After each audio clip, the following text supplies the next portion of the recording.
여러분들이 어떤 강좌를 학습을 하든 항상 숫보기가 바이블이고 숫보기가 정답입니다.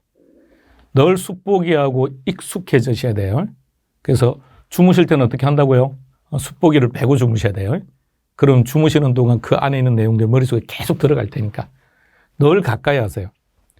출근해서는 그 책을 펼쳐보기가 사실 힘들 테니까 그러면 그날 어디서부터 어디까지 볼 거야 라고 한다면 그 부분에 해당되는 부분을 핸드폰으로 찍어가세요. 찍어가서 핸드폰으로 확인하고 그래서 늘 가까이.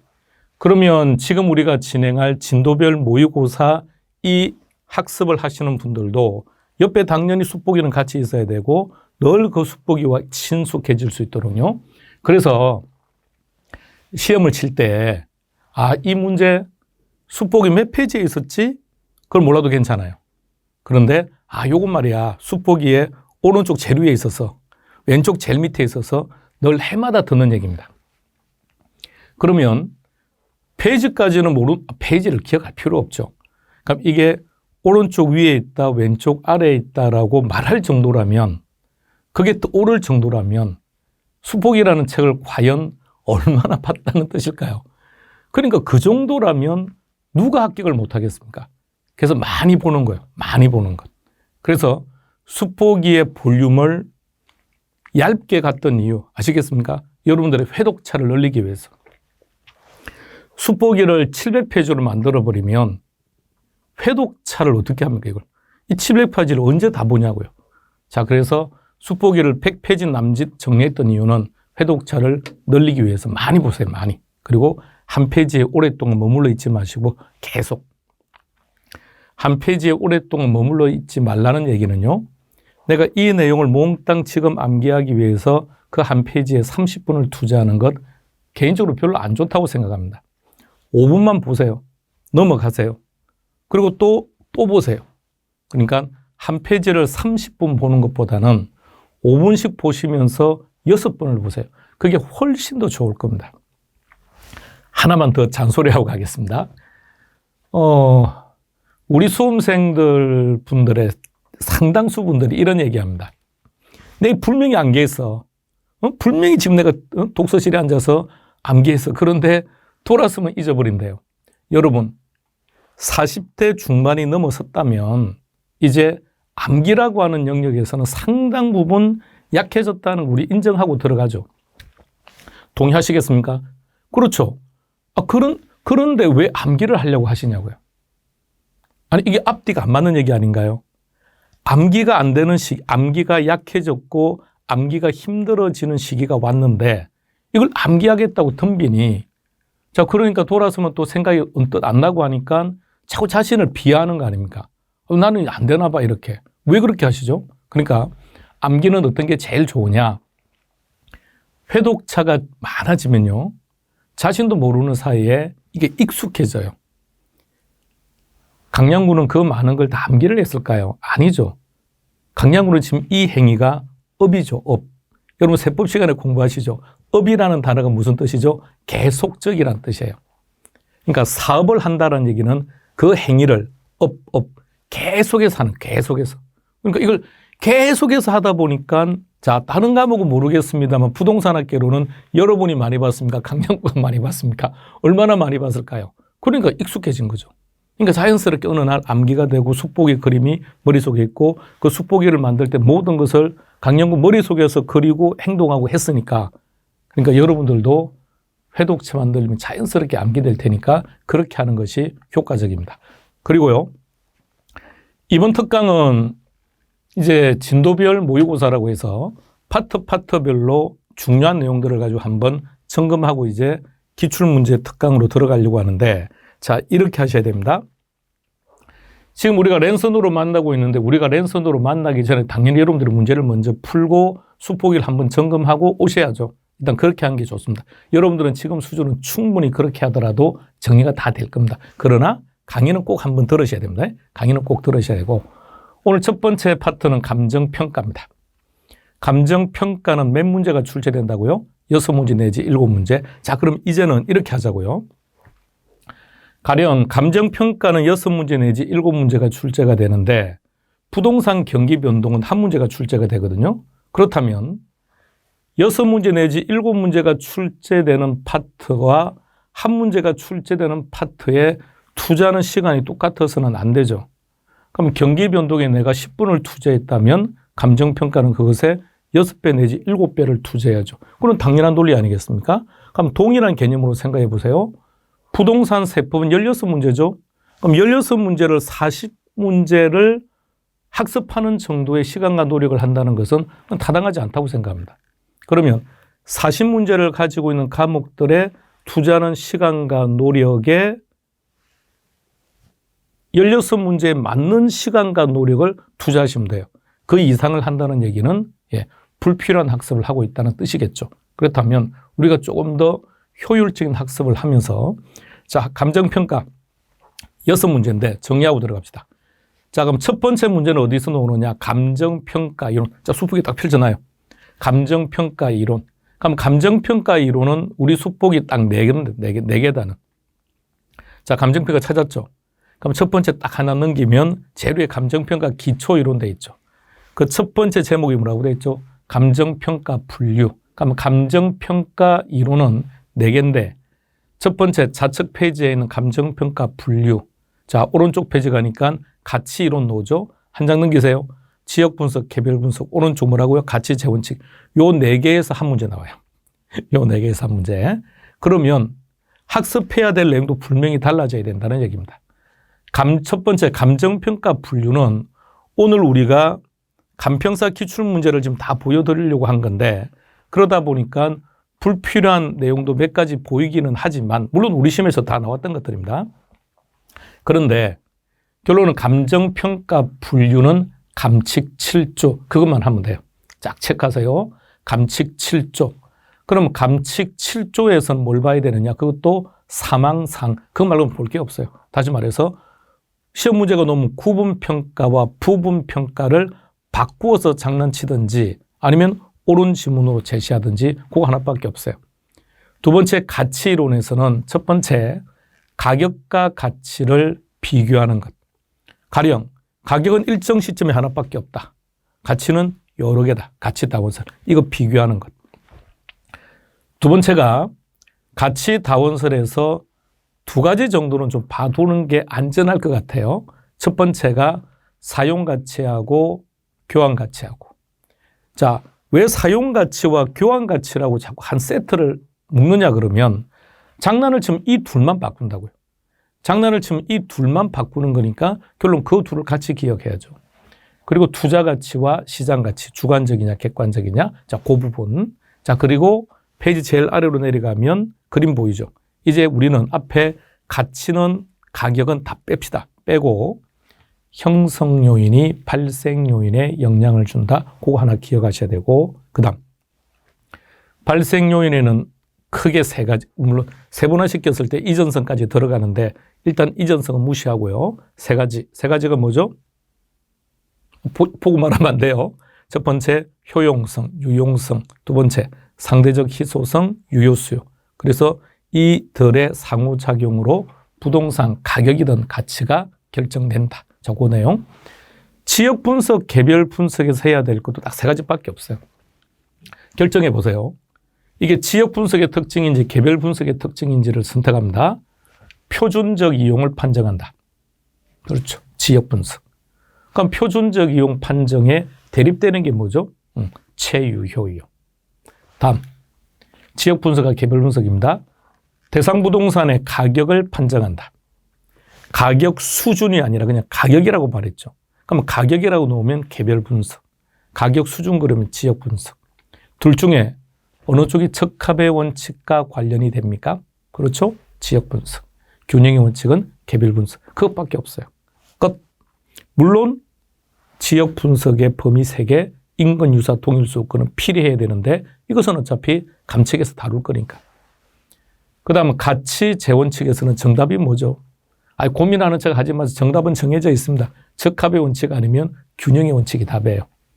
자, 그런데 혹시나 해서 또 하나만 더 본다면 대체 원칙이나 기회비용의 원칙이 정답이라면 지문에 뭐가 보인다고요?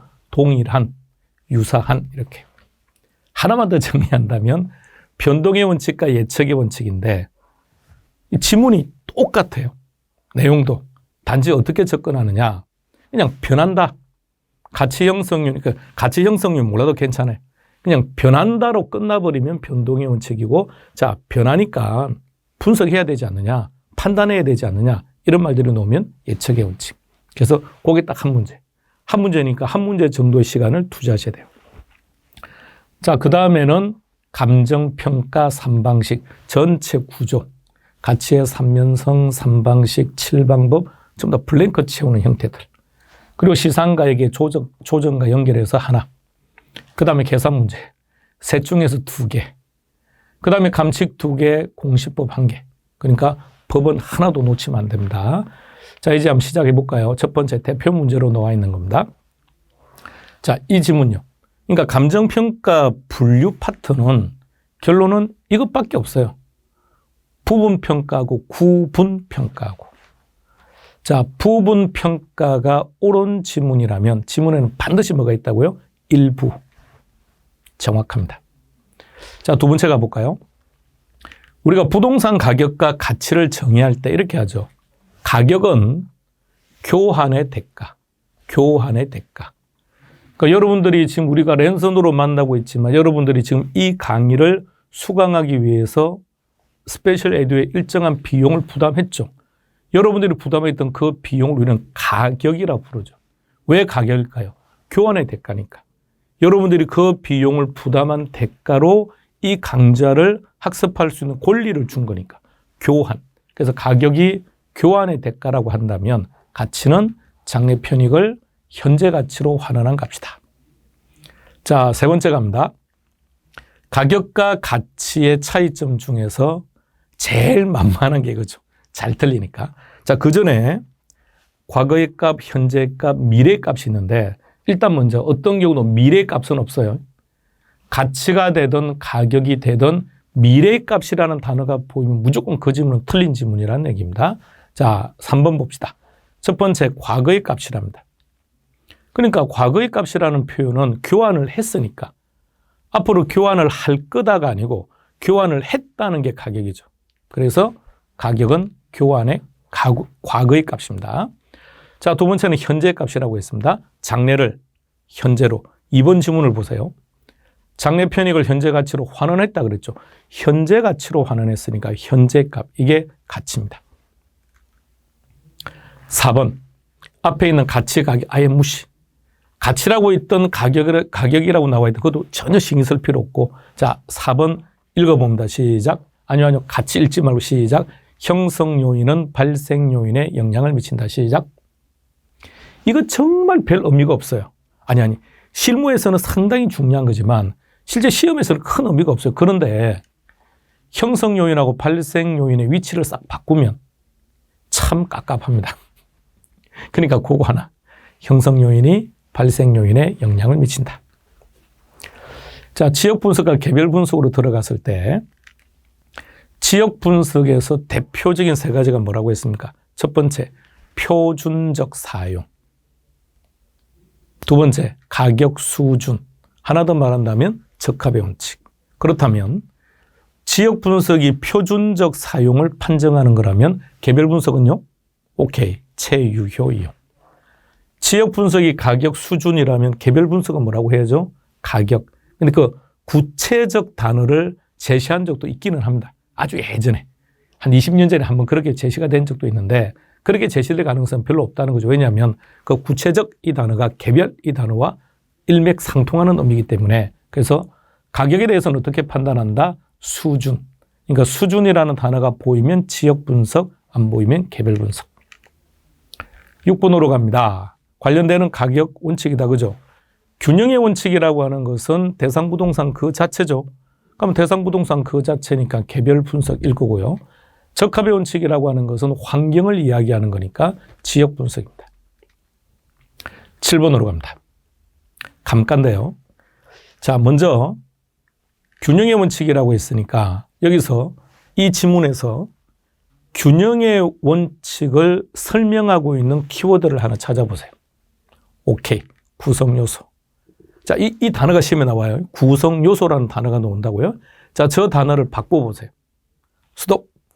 대상부동산 그 자체라고 우리가 기억은 하되 실제 시험은 대상부동산 그 자체는 안 나온다는 얘기죠. 그러면 대상부동산 그 자체는 그냥 우리가 그냥 전체를 포괄해서 그냥 기억하고 있는 거고.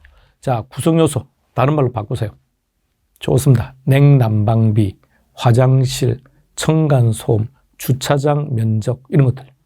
그래서 균형의 원칙은 대상부동산 그 자체를 이야기하는 것이고, 근데 균형을 이루지 못했다고 했는데 균형을 이루지 못했다는 것을 설명하고 있는 키워드 하나를 찾아보세요.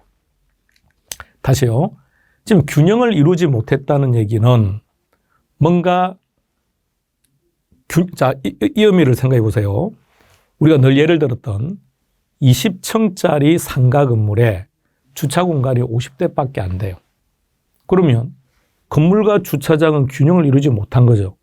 그럼 그것을 다른 말로 바꾸면 과잉입니까? 과소입니까? 그렇죠. 과소죠. 그러니까 과소다라는 단어가 보이면 균형을 이루지 못했습니다라는 뜻이에요. 자, 또 하나요. 20층짜리 상가 건물이에요. 20층짜리 상가 건물인데 주차 공간을 10만 대를 주차할 수 있는 공간을 확보했대요. 자, 그럼 이거는 균형이 맞아요? 안 맞아요? 그것도 균형이 안 맞죠. 이걸 뭐라고 표현합니까? 과잉. 자, 그럼 여기서 보세요. 균형을 이루지 못한다 그 뒤에 과잉이라는 단어가 보이죠.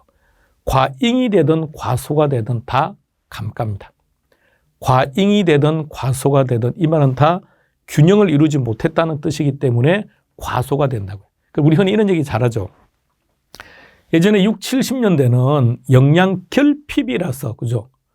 건강이 안 좋았는데 오늘날 살아가는 우리는 영양분이 너무 많아서 과잉된 상태라서 오히려 건강에 문제라고 하고 있는 거 아닌가요? 그래서 과잉이 되든 과소가 되든 감가를 가져오는데 균형의 원칙이 상실되었다는 것은 주차장으로서의 기능이 떨어졌고 냉난방 시설로서 기능이 떨어졌다는 얘기니까 기능적 감가. 8번 갑니다. 찾으세요. 이제 익숙한 지문이죠. 기출 지문이니까. 자, 7번하고 연결시켜 보세요. 7번에서 말하는 구성 요소를 조금 더 구체적으로 말해 보세요. 그럼 이런 것들입니다. 시험은 다 나옵니다. 시험은 구성 요소, 천정 높이, 냉난방비, 화장실, 층간소음 이런 것들이 시험 문제로 나온다고요. 단 우리는 그것을 어떻게 기억하자고요? 그냥 대상부동산 그 자체로 통칭해 버리자는 거죠. 따라서 8번 균형의 원칙이 되는 겁니다. 자, 하나만 더요. 그럼 천정 높이나 냉난방비는 7번에 있는 구성 요소라는 말로 그냥 통칭할 수 있는 것이고 균형의 원칙이고, 그러면 이런 표현을 한번 보세요. 천정 높이가 과대 계량되었대요. 과대 계량되었고 냉난방비가 문제래요. 그럼 그 말은 결과적으로 무슨 뜻이냐? 기능적 감가가 발생했다는 얘기죠. 그러니까 7번 지문처럼요. 균형을 이루지 못하는 과잉 상태다, 과소 상태라고 제시하는 게 아니라 그냥 8번처럼 천정 높이를 과대 계량했다. 과대, 과잉 같은 얘기죠. 또는 냉난방비 문제가 있다라고 말하면서 갑자기 무슨 감가냐고 물어본다면 기능적 감가라는 뜻입니다. 같은 의미. 자, 9번을 보세요. 뭐가 보이십니까?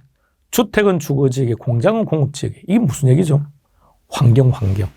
그죠? 그러니까 특정 부동산의 가치가 좋아지려면 이 부동산은 주위 환경과 어울려야 된다는 얘기죠. 주택이 주거지역 내에 있을 때는 최고인데 이 주택이 공업지역으로 가버리면 가치가 떨어지지 않습니까? 그 지문을 보면 주택은 주거지역에 있을 때, 상점은 상업지역에 있을 때 최고다. 이게 적합의 원칙. 다음 갑니다. 10번. 어떤 단어가 눈에 딱 들어옵니까? 오케이. 환경. 자, 근데 우리가 이제 항상 말입니다. 이렇게요. 키워드를 보고 답을 찾는 것도 좋고, 아니면 먼저 답을 먼저 보고 키워드를 찾아가는 것도 좋고. 어떤 의미냐면, 자, 10번 지문을 보세요. 환경을 보고 오케이, 적합의 원칙이야. 이렇게 찾아가는 것도 좋고, 적합의 원칙을 보고 환경을 찾아가는 거죠. 그러니까 어떤 게 더 편한 건지 여러분들이. 근데 이 경우는 항상 우리가 했지만 적합의 원칙을 먼저 보고 키워드를 찾는 게 훨씬 편해요. 그래야 정답을 찾는 즉 키워드를 협의화시켜서 가는 거죠. 그러니까 적합의 원칙이야. 그럼 우리는 뭘 기억합니까? 주변, 환경, 시장, 지역. 그럼 그 단어만 빨리 찾아가는 거죠. 자, 1번 문제 갑시다. 이제 다 끝났습니다. 이제 한 단락. 자, 1번 문제. 감정평가 유형에서 옳지 않은 것을 찾아라 그랬네요. 자, 동그라미 1번 일괄평가랍니다. 이것이 옳은 지문이라면 지문에는 반드시 일체라는 단어가 있습니다. 어차피 보세요. 용도상 불가분의 관계라는 것도 키워드입니다. 그러니까 용도상 불가분의 관계라는 단어만 보여도 일괄평가가 정답입니다. 그런데 동그라미 1번에 일괄평가가 출제가 되면 우리 감칙 조문이 이렇게 통째로 다 나와요. 그럼 어차피 일체라는 단어가 있을 것이기 때문에 다른 거는 기억하지 맙시다. 그리고 일괄평가는 어떤 경우에도 답이 되지는 않습니다. 그럼 답이 되는 것은 뭐냐? 그렇죠. 구분 아니면 부분. 그래서 만일에 이제 올해 시험장에서 이 문제를 만약 딱 만났다면 먼저 지문을 빨리 보면서 구분과 부분이 있는지를 먼저 봐야 돼요. 그러니까 이 같은 경우는 동그라미 3번죠. 3번. 구분평가 보이죠? 오케이. 그럼 구분평가가 옳은 지문이라면 지문에는 뭐가 있어야 됩니까? 가치를 달리. 또 이 단어 보면 안 돼요. 이 단어 때문에 틀렸구나 하면 안 돼요. 가치가 다르다. 정확한 말이죠. 2번으로 갑니다. 지금 보시는 각종 평가는 우리 시험에서 다 나왔던 내용들입니다. 예전에 15문제가 출제되는 시기에. 그럼 다시 말하면 감정평가 분류 파트에서 감칙 7조 중에서도 사망사항만 기억하십시오라고 하는 이유는 15회 때까지는 그렇게 강의한 적이 없습니다. 15회 때까지는 감정평가 분류의 종류가 워낙 많아서 전체를 다 했습니다. 그것만 가지고 한 3, 40분 설명을 해야 돼요. 그런데 지금은 필요가 없어요. 왜? 15문제가 나올 때는 늘 이게 한 문제로 나왔는데 지금은 그렇지 않다고요. 그럼 지금은 출제가 된, 그러니까 최근 15년간 나왔던 문제는 감칙 7조를 벗어난 적이 없다고, 정답이 되는 게. 2번 갑니다. 조건부 평가는 단어 그대로 조건을 붙인다는 건데 여러분들이 민법 시간에 조건부, 기한부 공부하죠. 어떤 게 확실합니까? 기한부. 그럼 조건부는 불확실하죠. 만일에 이번에 조건부 평가가 맞다면 지문에는 뭐가 나와야 되느냐면 불확실하다는 의미가 나와야 돼요. 상정한다, 전제한다 이런 단어들 안 보이죠. 근데 어떤 단어가 눈에 딱 들어옵니까? 일부만. 따라서 부분평가라고 해야죠. 답은 2번 됩니다. 3번에 구분평가가 맞다면 가치를 달리한다. 4번에 현황평가는 단어 그대로. 그러니까 현황평가는 모르셔도 되는데 우리 감칙에서요. 우리 감칙의 6조에 보면 현황기준이라는 게 있어요. 현황기준.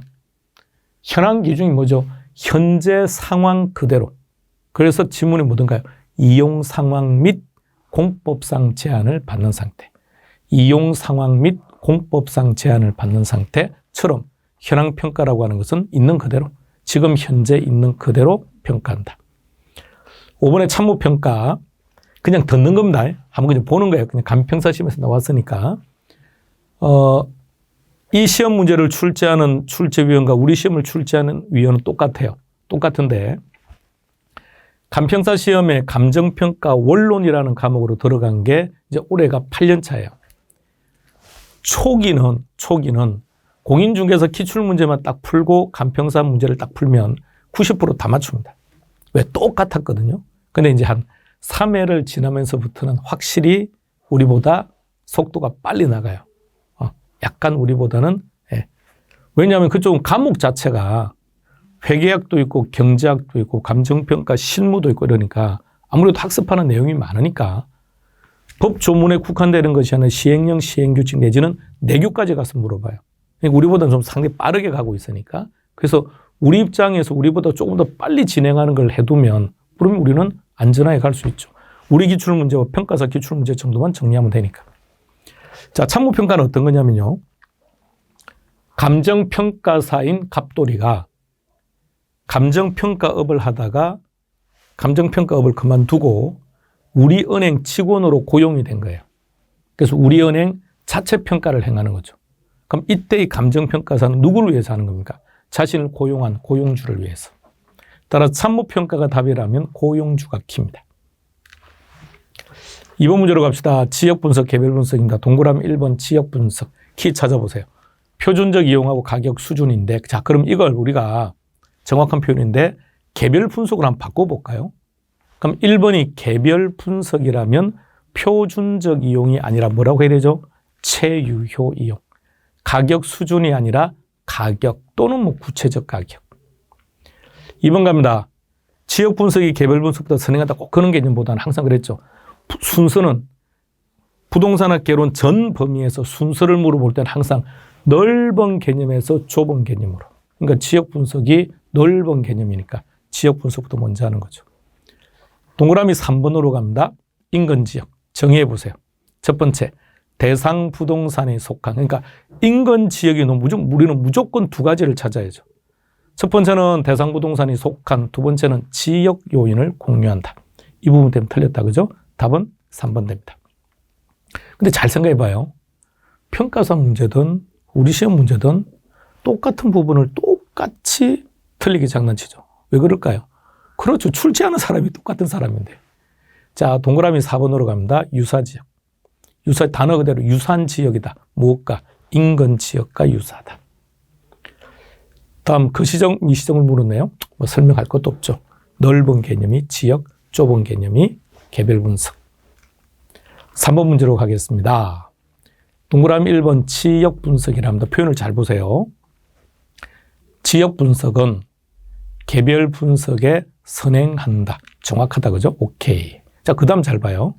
그렇게 해서 지역 내에 체유효 이용을 판정하는 것은 개별 분석이지 지역 분석이 아니죠. X. 그러면 체유효 이용을 표준적 이용으로 바꾸면 되겠죠.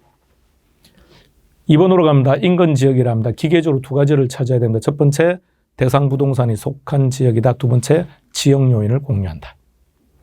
3번으로 갑니다. 유사지역. 무엇과 유사하다고 했습니까? 인근 지역과 유사한 지역입니다. 그럼 3번은 정확하네요. 답은 3번 됩니다. 동그라미 4번으로 가보겠습니다. 개별 분석이란 이렇게. 자, 표현을 봐요. 지역 분석의 결과로 얻어진 정보를 기준으로 여기까지만요. 의미를 잘 봐요. 표현 다시요. 개별 분석이란 지역 분석의 결과로 얻어진 정보를 기준으로 해서 뭘 한대요.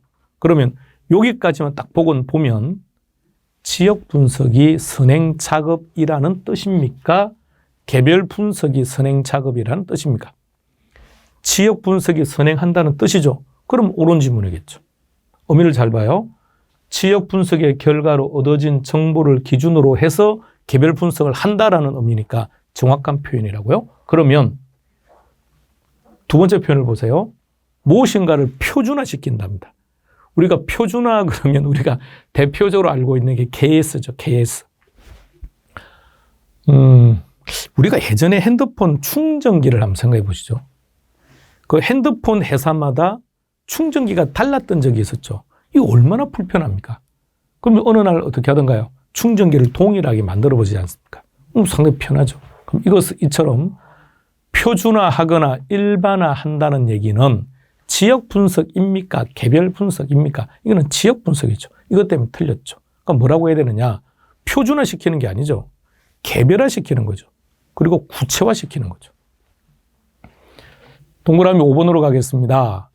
지역 분석은 관련되는 가격 원칙이 환경이니까 적합의 원칙. 개별 분석은 균형의 원칙. 답은 3번입니다. 다음 4번 문제로 갑시다. 가치제 원칙. 먼저 보기를 쭉 보세요.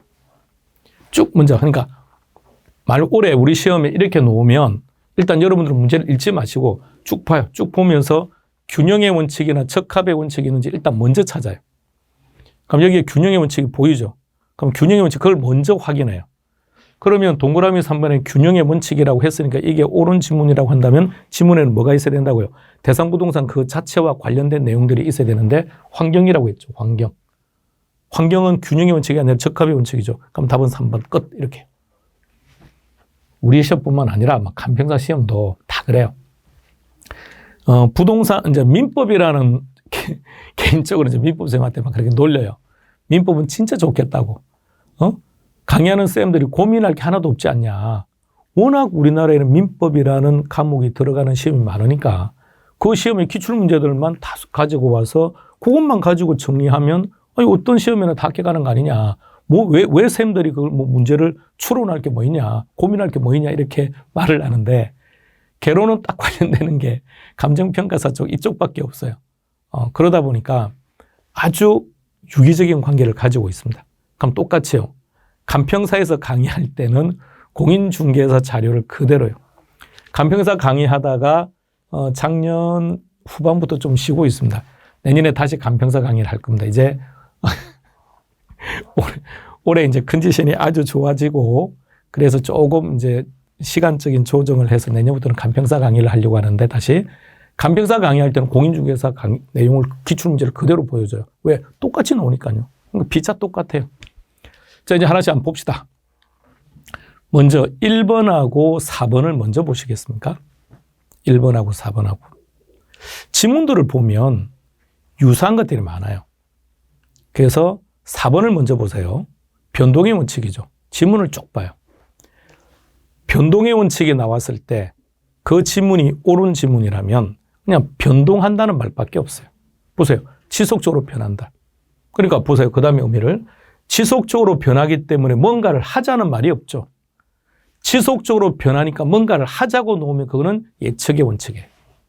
그리고 함께 이 둘을 같이 보십시오라고 했던 이유가 장난치면 둘을 바꾼다고요. 둘을 바꾸니까 둘을 같이 해야죠. 자, 예측의 원칙을 보세요. 변동한다는 말이 있습니까? 아니, 있죠, 변동. 보세요.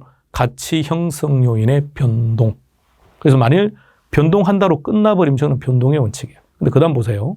변동을 하니까 추이나 동향을 주시하자. 보세요. 어떤 차이점인지 잘 봐요. 변한다. 변동의 원칙. 변하니까 뭔가를 하자, 분석하자, 판단하자, 동향을 분석해보자. 이렇게 하면 예측의 원칙. 동그라미 2번입니다. 대체의 원칙. 대체의 원칙이든 기회비용의 원칙이 정답이라면 지문에는 반드시 뭐가 있다고요? 동일하다, 유사하다. 3번 갑니다. 3번에서 키는 환경이래요. 환경과 균형을 이룬다. 그러니까 우리가 이렇게 했었죠. 요 균형이라는 단어를 자꾸 주는 거예요. 그래 자꾸 함정에 빠지니까. 우리가 이렇게 학습했습니다. 수폭에도 그렇게 그림이 그려져 있을 거예요. 균형은 대내, 대외적 균형으로 있다. 이렇게 기억나시죠? 그러니까 균형에는 대내적 균형이 있는데 그는 균형의 원칙이고 대외적 균형이 적합의 원칙이다. 이렇게 했던 거예요. 그래서 3번은 X. 5번으로 갑시다. 기여의 원칙이 답이라면 항상 지문에는 뭘 봐야 되느냐면 부분이 전체냐 아니면 전체가 부분이냐. 전체가 부분으로 가면 틀리는 겁니다. 부분이 전체. 그래서 기여의 원칙은 각 구성 요소가 기여하는 정도를 합한 것이다. 부분이 전체에 영향을 주는 거니까 그 부분을 합치면 그 전체의 가격이 된다는 얘기죠. 정답은 3번입니다. 5번으로 갑시다. 가치제 원칙 또 한번 쭉 보세요. 쭉 보니까 뭐가 보입니까? 적합의 원칙. 그럼 적합의 원칙이면 환경이 나와야 되는데 구성 요소가 보였죠. 그럼 틀렸죠. 걔가 답이겠네요. 그러니까 우리든 평가자는 똑같아요. 자, 그런데 왜 계속 균형과 적합을 제시할까요? 다른 가치 재원칙들은 자, 먼저 그 개념을 떠났어요. 가치 재원칙도 예전 우리 초창기 때 시험 문제는 응용을 많이 했습니다. 근데 이 응용을 말입니다. 응용을 하는 순간 보는 관점에 따라 답이 달라요. 그때 당시는 지금처럼 이의신청이라는 제도가 없었기 때문에 출제자가 그냥 주장하면 끝인 거죠. 그리고 우리가 수험생 입장에서는 출제자가 몇 번을 정답으로 했는지도 몰라요. 답을 발표하지도 않습니다. 그냥 점수를 발표해요. 그냥. 점수도 안 나오고 합격 여부만 나오는 거예요. 그러니까 얼마나 비합리적인 시절을 우리가 살았던 겁니까? 그 옛날에는. 그러니까 출제자가 실수해서 실은 문제가 잘못된 건데도 그가 답이라고 하면 그냥 답인 거였죠. 근데 지금 얼마나 좋아요. 지금 그러니까 수능도 마찬가지입니다.